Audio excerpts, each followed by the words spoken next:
shepherd's pie for dinner tonight, using my leftover roast meat from the other night and my leftover roast veggies as well. First thing you need to do is just cut up it into smaller pieces so that you can put them through either a blender or a food processor or something. You can just cut them up into small pieces and then also cut your onion up into small pieces, but I have a food processor, so I'm going to use that. Yeah, let's go. It's going to get noisy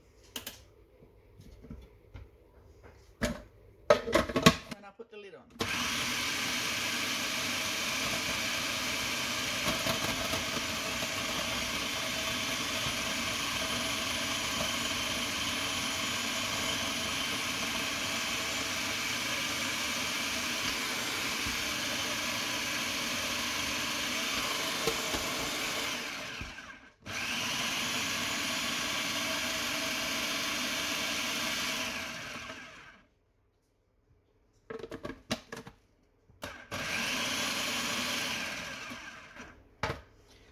Often have to do it into a couple of batches because they don't all fit.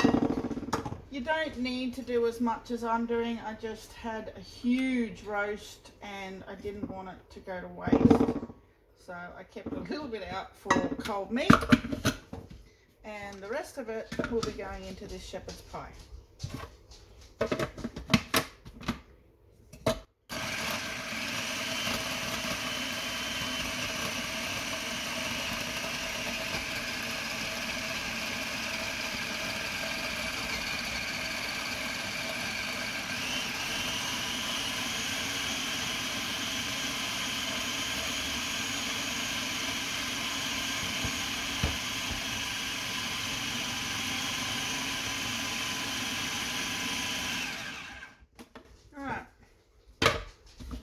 These things make life easy, don't they? So that is the meat done for the base of it. This is really yummy, guys. When I cook my shepherd's pie, I sprinkle, when I cook my roast, I sprinkle a little bit of French onion soup mix on it when I'm cooking it. And then when I make the shepherd's pie, I do a little bit more just over the top, because I'll be adding a little bit of water in a minute, because otherwise it dries out way too much. And generic, I'm always about the generic when it's cheapest, but generic French onion soup is a must in this one, because in the good brands they put too many noodles, and I don't like that. It kind of changes the texture, and I'm all about texture. So I'll leave that for a second, and now I'm going to move on to the veggies. I don't worry about cleaning it out because they're all going to be mixed up together anyway. So now I just put my veggies through. I forgot to cut the corn off, the kernels off the corn cob, so I'll just do that quickly now. I suppose I can put it over here where you can see.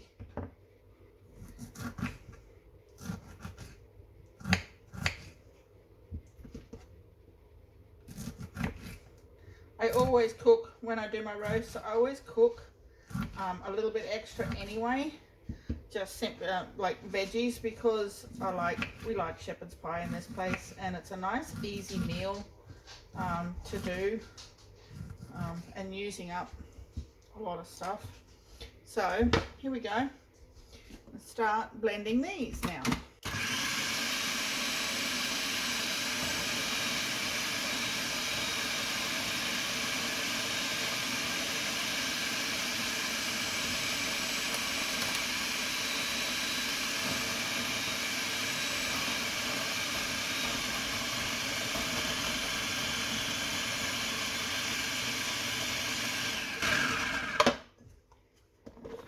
And no, I don't have gloves on, but it's literally me and my partner.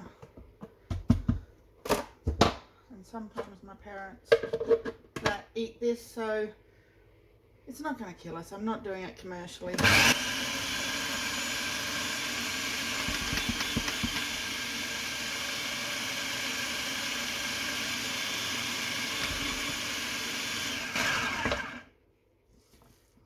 get it in there so it all mixes in and it's nice mashed potato consistency.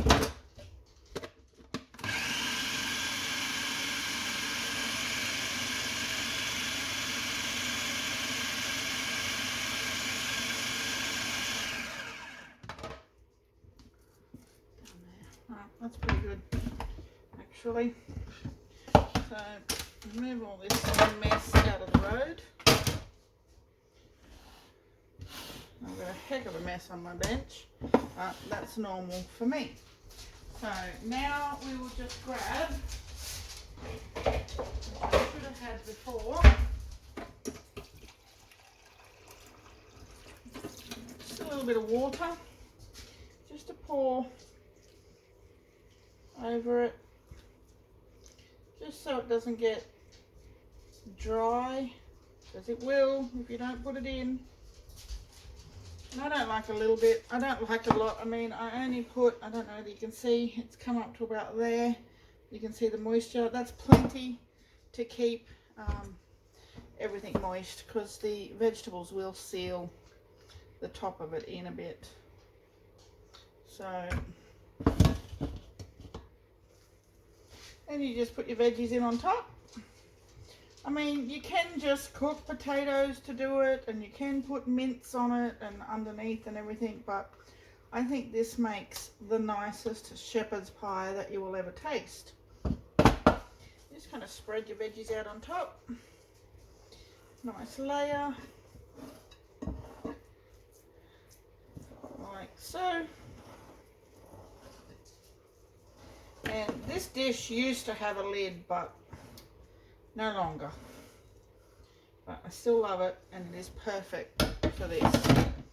Now I do that. Now I grate a little bit of cheese.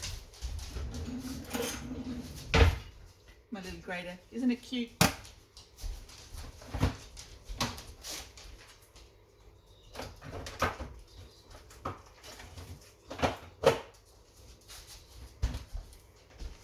I get lactose-free cheese only because I'm not exactly, well, maybe I am, I don't know, but I do find that the more lactose I have, I feel it tend to feel a little bit off.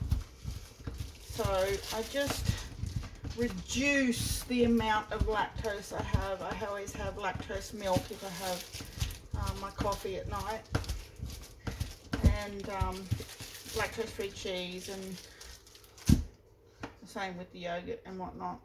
And just spread a little bit on top. That's it. My dogs are looking at me strange. They think I'm talking to myself, but that shouldn't surprise them because I do that anyway. I don't like a lot of cheese. If you want more cheese, you can put that on. It doesn't matter. And I also put a little bit of palmy cheese. I just think it adds that like little bit of bite, little bit of, I don't know, extra flavour. I have cooked since I was about 19 in kitchens and whatnot. I have given up now because, it's just so much effort. And you have to be so organised, and I just am not that organised anymore. I don't think quick enough. But you just, that's it. And then I just cover it with a little bit of foil, and then into the oven. I put shiny side down. Shiny side down helps it heat up better than the heat comes up and goes straight back down again. And then that's it. I put it in the oven and I cook it. It doesn't actually need cooking because I've used all like already cooked food leftovers, so it doesn't actually need cooking. It just needs heating up really, and then after about half an hour on 180, I take the foil off and I turn the heat right up for about 10 to 15 minutes just to kind of give that cheese a nice golden brown, and then it's ready to eat. I will show you the finished product when it is done.